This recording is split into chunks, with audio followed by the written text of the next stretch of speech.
नमस्कार दोस्तों, स्वागत है आप लोगों का हमारे YouTube channel art is equal के ऊपर। जैसा कि हम अभी ओशो की बुक मैं मृत्यु सिखाता हूँ की समरी हिंदी भाषा के अंदर अपने चैनल के ऊपर कर रहे हैं। अब तक हमने इस सीरीज़ के 9 एपिसोड अपने YouTube चैनल के ऊपर अपलोड कर दिए और ये सीरीज़ हमारे YouTube चैनल के ऊपर कंटिन्यू चल रही है। तो अगर आप लोगों ने अब तक उन 9 एपिसोड को नहीं देखा है तो हम डिस्क्रिप्शन में उस प्लेलिस्ट की लिंक दे देंगे, आप वहाँ जाकर उन एपिसोड को देख सकते हैं। आज हम आप लोगों के लिए 10वां एपिसोड इस सीरीज़ का लेकर आए हैं और इस एपिसोड को शुरू करने से पहले मैं आप लोगों से कहना चाहता हूं कि आप लोग सबसे पहले अपने कानों के अंदर ईयरफोन्स लगा लें, जिससे कि आप लोग ओशो के विचारों को सावधानीपूर्वक सुन सकें और इन विचारों को अपनी ज़िंदगी में उतार कर अपने जीवन को कुछ परिवर्तन कर सकें।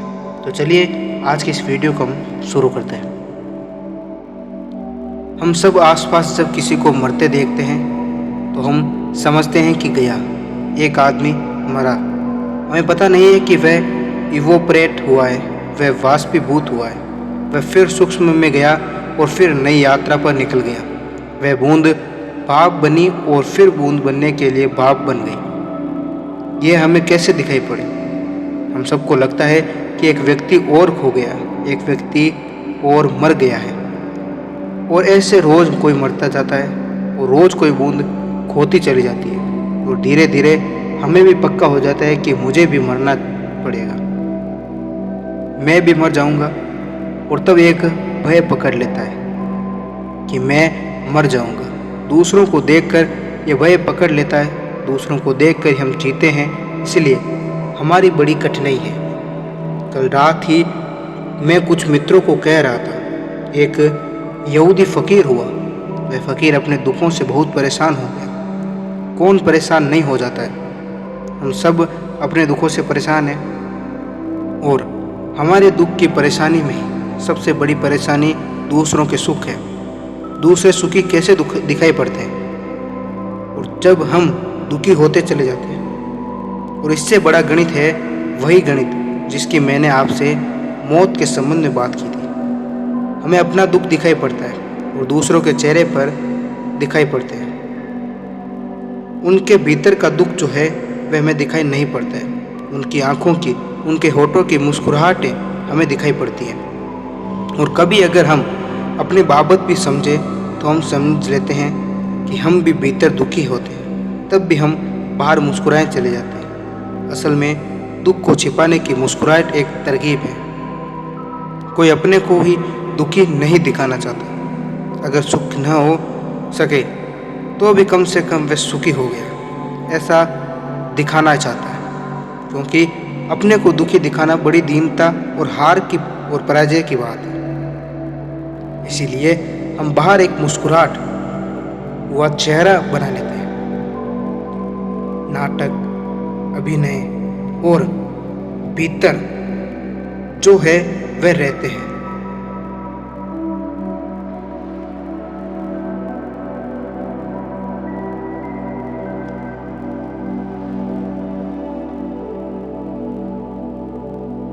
भीतर आंसू इकट्ठे होते चले जाते हैं, बाहर मुस्कुराहट का अभ्यास कर लेते हैं। फिर जब बाहर से कोई हमें देखता है तो हमारी मुस्कुराहट दिखाई पड़ती है, और अपने भीतर देखता है तो दुख दिखाई पड़ता है। तब वह मुश्किल में पड़ जाता है। वह सोचता है सारी दुनिया सुखी है, मैं ही दुखी हूँ। उस फकीर को भी ऐसा ही हुआ। उसने एक दिन रात परमात्मा को कहा कि मैं तुमसे यह नहीं कहना चाहता कि मुझे दुख न दे, क्योंकि अगर मैं दुख देने के योग्य हूँ तो मुझे दुख मिलेगा ही। लेकिन इतनी प्रार्थना तो कर सकता हूँ कि इतना ज़्यादा मत दे। दुनिया में सब लोग हंसते दिखाई पड़ते हैं, लेकिन मैं भर रोता हुआ आदमी हूँ। सब खुश नजर आते हैं, मैं भर दुखी हूँ। सब प्रश्न दिखाई पड़ते हैं, एक मैं ही उदास हूँ, अंधेरे में खो गया हूँ। आखिर मैंने तेरा क्या बिगाड़ा है? एक कृपा कर मुझे किसी और आदमी का दुख दे दे और मेरा दुख उसे दे दे। बदले में किसी से भी तो मैं भी राजी हो जाऊंगा। रात वह सोया और उसने एक सपना देखा।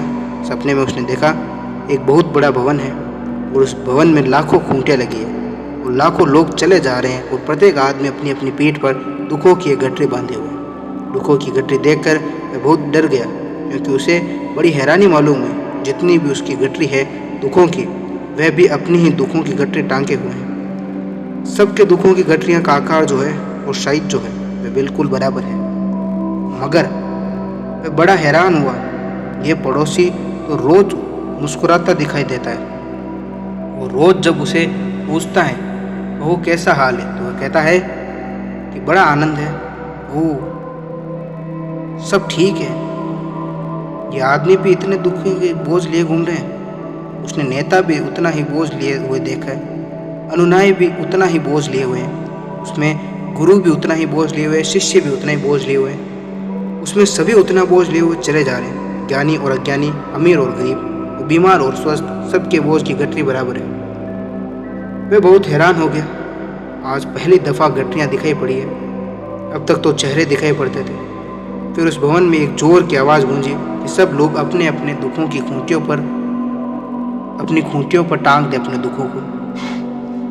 इसने भी जल्दी से अपना दुख खूंटी पर टांग दिया। सारे लोगों ने जल्दी की अपना दुख टांगने की। वो एक क्षण भी अपने दुखों के अपने ऊपर नहीं रखना चाहता था। टांगने का मौका मिले तो हम जल्दी से टांग देंगे। और तभी एक दूसरी आवाज़ गूंजी कि अब जिसको जिसकी गठरी चुनना हो वह चुन ले। तो हम सोचेंगे कि उस फकीर ने जल्दी से किसी और की गठरी चुन ली होगी। नहीं, ऐसी भूल उसने नहीं की। वह भागा घबराकर अपनी ही गठरी की ओर, उसे उठाने के लिए कि कहीं और कोई उसे न उठा ले, अन्यथा मुश्किल में पड़ जाएगा, क्योंकि गठरियाँ सबकी बराबर थी। अब उसने सोचा कि गठरियाँ जब सबकी बराबर है तो अपनी ही गठरी ठीक है, कम से कम परिचित दुख तो है उसके भीतर। दूसरी गठरियों के भीतर पता नहीं कौन से अपरिचित दुख है। परिचित दुख फिर भी कम दुख है, जाना माना पहचाना। घबराहट में दौड़कर अपनी ही गठरी उठा ली कि कोई और दूसरा मेरी गठरी न उठा ले। लेकिन जब उसने घबराहट में उठाकर चारों तरफ देखा तो उसने देखा कि सारे लोगों ने दौड़कर अपनी ही गठरी उठा ली। किसी ने भी किसी की नहीं उठाई। उसने पूछा कि इतनी जल्दी क्यों कर रहे हो अपनी गठरी उठाने की? तो उन्होंने कहा कि हम डर गए। अब तक हम यही सोचते थे कि सारे लोग सुखी हैं, हम ही दुखी हैं। उसने जिससे भी पूछा उस भवन में, उसने यही कहा कि हम यही सोचते थे कि सारे लोग सुखी हैं। हम तो तुम्हें भी सुखी समझते थे, तुम भी तो रोज़ रास्ते में मुस्कुराते हुए निकलते थे। हमने कभी न सोचा था कि तुम्हारे भीतर भी इतनी गठरियों के दुख है। उस फकीर ने पूछा, अपने अपने क्यों उठा लिए, बदले क्यों नहीं? उन्होंने कहा, हम सब प्रार्थना की थी भगवान से आज रात की कि हम अपनी गठरियाँ बदलना चाहते हैं दुखों की, मगर हम डर गए। हमें ख्याल भी नहीं था कि सबके दुख बराबर हो सकते हैं। फिर हमने सोचा अपना ही उठा लेना चाहिए। पहचान का है, परिचित है, और नए दुखों में कौन पड़े।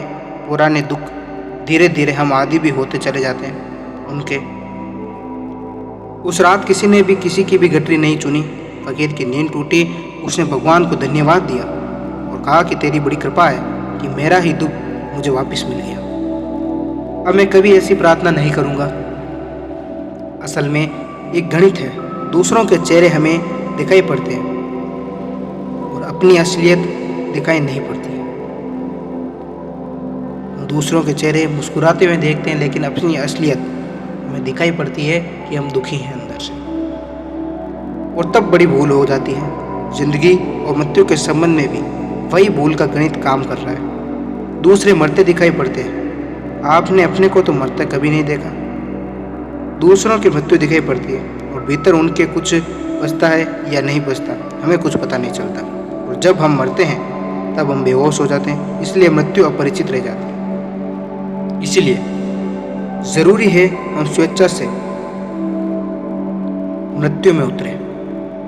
और एक बार जो मृत्यु के दर्शन कर लेता है वह मृत्यु से मुक्त हो जाता है, मृत्यु का विजेता हो जाता है।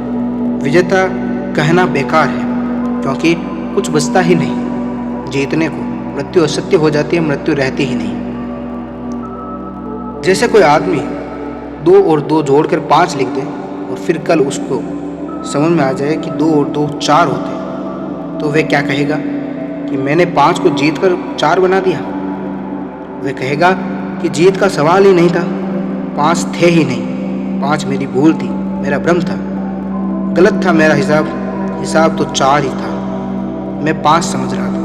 वह मेरी भूल थी, भूल दिख गई, बात खत्म हो गई। फिर क्या वह आदमी ये कहेगा कि मैं 5 से कैसे छुटकारा पाऊँ, क्योंकि अब 2 और 2 4 हो गए, लेकिन 5 मैंने जोड़े थे, अब मैं उससे कैसे मुक्त हूँ? वह आदमी पूछने नहीं आएगा मुक्ति के लिए, क्योंकि जैसे ही ये दिख गया कि 2 और 2 4 होते हैं, बात खत्म हो गई। 5 रहे ही नहीं। मुक्ति किससे होना है? मृत्यु से न तो मुक्त होना है और न मृत्यु को जीतना है। मृत्यु को जानना है। जानना ही मुक्ति है, जानना ही जीत बन जाता है। इसलिए मैंने पहले ही कहा, ज्ञान शक्ति है, ज्ञान मुक्ति है, ज्ञान विजय है। मृत्यु का ज्ञान मृत्यु को विलीन कर देता है। तब अनायास ही हम पहली बार जीवन से संबंधित हो पाते हैं। इसीलिए ध्यान के संबंध में एक बात मैंने यह कही है कि ध्यान स्वेच्छा से मृत्यु में प्रवेश है, और दूसरी बात यह कहना चाहता हूँ कि स्वेच्छा से मृत्यु में प्रवेश करता है जो भी, वह अनायास ही जीवन में प्रविष्ट हो जाता है। वह जाता तो है मृत्यु को खोजने के लिए, लेकिन मृत्यु को नहीं पाता है, वहाँ परम जीवन को पा लेता है।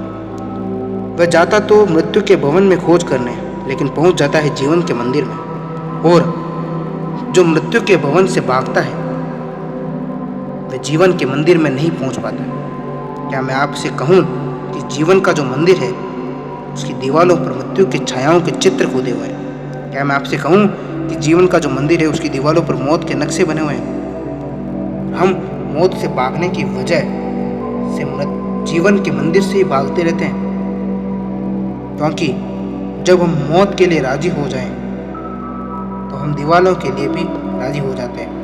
भीतर प्रवेश करें तो हम जीवन के मंदिर में पहुंच जाएं। जीवन का तो देवता है और मृत्यु की दीवारें हैं। जीवन का तो मंदिर है और मृत्यु के भीतर दरवाजे और द्वार हैं, सब तरफ चित्र खोदे हैं। हम उन्हीं को देखते हैं और उन्हीं से हम भागते रहते हैं। अगर आप कभी खजुराहो गए हैं तो एक अद्भुत बात आपको दिखाई पड़ेगी कि खजुराहो के मंदिर में चारों तरफ मंदिर के सेक्स मैथुन की प्रतिमाएं खुदी हैं, नग्न और अश्लील दिखाई पड़ती है। अगर कोई आदमी उनको देख कर ही भाग जाए तो भीतर के मंदिर की परमात्मा की तरफ पहुंच ही नहीं पाएगा। भीतर परमात्मा की प्रतिमा है और बाहर काम की वासना की मैथुन की सारी प्रतिमाएं खुदी हैं। वे बड़े अद्भुत लोग थे जिन्होंने खजुराहो के मंदिर बनाए। उन्होंने जीवन की एक गहरी बात खोद दी। उन्होंने कहा कि बाहर की दीवारों पर तो मैथुन, और अगर दीवार के भाग जाएं तो ब्रह्मचार्य को कभी उपलब्ध नहीं होंगे, क्योंकि ब्रह्मचार्य भीतर है, और अगर दीवारों के भीतर प्रवेश कर गए तो ब्रह्मचार्य को उपलब्ध हो जाओगे। और बाहर की दीवारों पर तो संसार है, और अगर संसार में ही भागते रहे तो परमात्मा तक कभी नहीं पहुंच पाओगे, क्योंकि संसार की दीवारें के भीतर जो बैठा है वह परमात्मा है। ठीक वही है, मैं आपसे कहता हूँ, कहीं न कहीं हमें किसी गांव में एक मंदिर बनाना चाहिए जिसकी दीवारों पर मौत हो, भीतर जीवन का देवता बैठा हो। ऐसा ही सत्य है, लेकिन हम मौत से भागते हैं तो जीवन के देवता से भी हम वंचित रह जाते हैं। तो मैं ये दोनों बातें एक साथ कहता हूँ। स्वेच्छा से मृत्यु में प्रवेश ध्यान है, और जो स्वेच्छा से मृत्यु में प्रवेश करता है वह जीवन को उपलब्ध हो जाता है। यानी जो मृत्यु का साक्षात्कार करने जाता है, अंततः वह पाता है कि मृत्यु तो विलीन हो गई और जीवन से आलिंगन हो गया। बड़ी उल्टी बातें हैं, बड़ा उल्टा मालूम पड़ता है। मृत्यु को खोजने जाएं और जीवन मिल जाए, लेकिन उल्टा नहीं है। मैं वस्त्र पहनते हुए हूँ, अगर मुझे खोजने आए तो पहले तो मेरे वस्त्र ही मिलेंगे, वस्त्र मैं नहीं हूँ। और अगर मेरे वस्त्रों से डर गए तो भाग गए, तो मेरा कभी भी पता नहीं चल पाएगा। लेकिन अगर मेरे वस्त्रों से न डरे और निकट आए तो मेरे वस्त्रों के भीतर मेरा शरीर है, वह मिल जाएगा। लेकिन शरीर भी और गहरे अर्थों में वस्त्र है, और अगर मेरे शरीर से ही दूर भागे तो मेरे भीतर बैठे शरीर के जो अंदर बैठा है वह नहीं मिल सकेगा। और अगर शरीर से भी न डरे और शरीर को भी वस्त्र मानकर और भीतर यात्रा की, तो भीतर वह बैठा हुआ है जिससे मिलन की सबको आकांक्षा। कैसा मजा है। शरीर की दीवारें हैं और आत्मा का देवता भीतर विराजमान है। मैटर पदार्थ की दीवार है और भीतर परमात्मा चेतना विराजमान है। ये उल्टी बातें हैं। दीवार पदार्थ की और देवता जीवन का। अगर इसे ठीक से समझ लें तो मृत्यु की दीवार है और जीवन का देवता है। ऐसे ही जैसे कई बार चित्रकार चित्र बनाता है, अगर सफ़ेद रंग का उभार ना हो तो काले रंग की चारों तरफ पृष्ठभूमि दे देता है। काले रंग की पृष्ठभूमि में सफ़ेद रेखाएं उभर कर दिखाई पड़ेंगी। अगर कोई काले रंग से डर जाए तो सफ़ेद तक पहुंच ही न पाएगा, लेकिन उसे पता नहीं है कि काला सफ़ेद को उभार जाता है। जैसे कि गुलाब में कांटे लगे हुए हैं और फूल खिला हुआ है। अगर कोई कांटों से डर जाए तो फूल तक कभी भी नहीं पहुंच पाएगा। भागता रहे कांटों से तो फिर फूल से वंचित रह जाएगा। लेकिन जो कांटों के लिए राजी हो गए और जो पास पहुंच जाए और डर छोड़ दे तो हैरान हो जाता है कि कांटे सिर्फ फूल की रक्षा करते हैं, सिर्फ उसके बाहर की दीवार बना रहे हैं। रक्षा की दीवार, बीच में फूल खिला है और कांटे। फूल में दुश्मनी नहीं है, फूल भी कांटे के अंग हैं। कांटे भी फूल की तरह, कांटे फूल के ही अंग हैं। एक ही पौधे की रस धारा से दोनों का आना हुआ है। जिसे हम जीवन कह रहे हैं वह जीवन है और जिसे हम मृत्यु कह रहे हैं वह मृत्यु है। दोनों एक ही महाजीवन के अंग हैं, दोनों एक ही महाजीवन के अंग हैं। मैं श्वास ले रहा हूँ, एक श्वास बाहर जा रही है, एक श्वास भीतर आती है, और श्वास बाहर आती है वही फिर थोड़ी देर में भीतर आ जाती है। जो भीतर जाती है वही थोड़ी देर में बाहर आती है। श्वास का आना जीवन है, श्वास का जाना मृत्यु है। लेकिन दोनों एक ही महाजीवन के कदम हैं, दायां और बायां, और दोनों साथ साथ चलते रहते हैं। जन्म एक कदम है, मृत्यु दूसरा कदम है। लेकिन अगर हम देख पाएँ, उतर पाएँ भीतर, तो महाजीवन का दर्शन हो जाता है। इधर हम इन 3 दिनों में ध्यान का जो प्रयोग हम करने जा रहे हैं वह मृत्यु में प्रवेश का प्रयोग है। उसके बहुत से पहलुओं के संबंध में मैं आपसे बात करूँगा। अभी आज रात पहले दिन के जो हम प्रयोग करेंगे, बैठेंगे, उस संबंध में थोड़ी सी बातें मैं आपको समझा दूँ। मेरी दृष्टि आपके ख्याल में आ गई है कि हमें उस जगह जाना है जहाँ मरने का कोई उपाय नहीं रह जाता। भीतर, भीतर और भीतर, और बाहर की वह सारी परिधि छोड़ देनी है जो मृत्यु में छूट जाती है।